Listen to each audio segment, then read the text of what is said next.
This is VOA News. Reporting by remote, I'm David Byrd. President Donald Trump's campaign says he will not speak outdoors in Tulsa, Oklahoma, after massive crowds he had hoped for failed to materialize.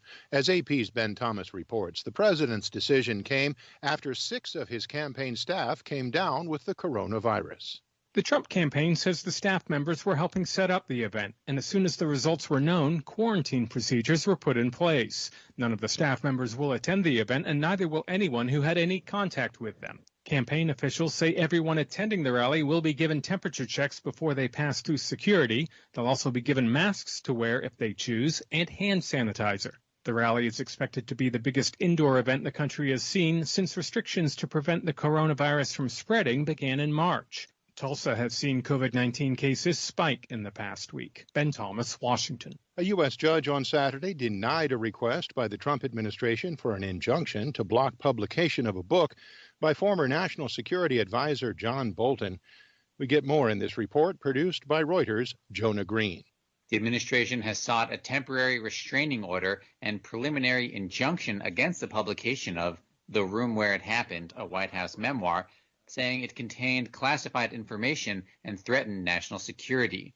In his ruling, U.S. District Judge Royce Lamberth said that, quote, while Bolton's unilateral conduct raises grave national security concerns, the government has not established that an injunction is an appropriate remedy. Adding, quote, defendant Bolton has gambled with the national security of the United States. But the judge also said it was too late. Quote, with hundreds of thousands of copies around the globe, many in newsrooms, the damage is done. That report from Reuters' Jonah Green. For more on these stories, visit our website. This is VOA News.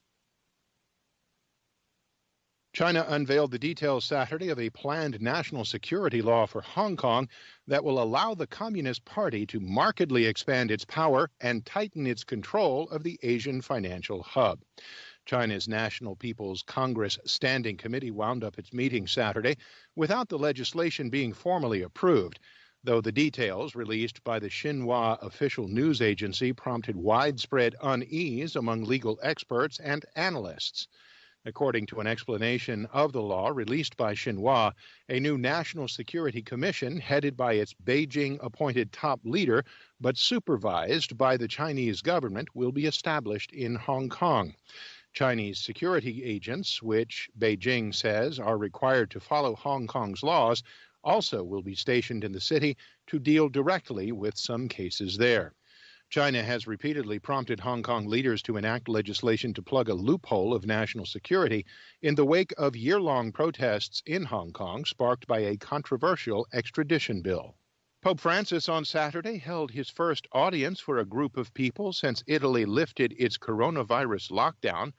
As Olivia Chan reports, the pontiff granted the audience to health workers from the Italian region most affected by the pandemic. Doctors and nurses gathered in Vatican's Clementine Hall, wearing masks and respecting social distancing rules. The pontiff praised them for being angels and thanked them for their self-sacrifice and professionalism. He singled out how doctors and nurses had loaned their cell phones to dying patients so they could say their final goodbyes to their loved ones, calling it, quote, a gesture of creativity and love. Italy returned to relative normality on June the 3rd, when Italians were allowed to move between regions again. But rules such as social distancing in public and wearing masks are still in effect. That's Reuters' Olivia Chan. A new report by the UN Refugee Agency says nearly 80 million people, half of them children, were displaced from their homes by the end of 2019. Reuters' Edward Barron reports it was released to coincide with World Refugee Day. The numbers displaced are nearly twice as many as a decade ago, according to a new report from the United Nations Refugee Agency, UNHCR, released to coincide with World Refugee Day. Hotspots in Africa include the Democratic Republic of Congo, Burkina Faso, and the wider Sahel region. The UN's refugee agency and the government of Kenya have ramped up their health response in the Dadaab refugee camp located in eastern Kenya, close to Somalia.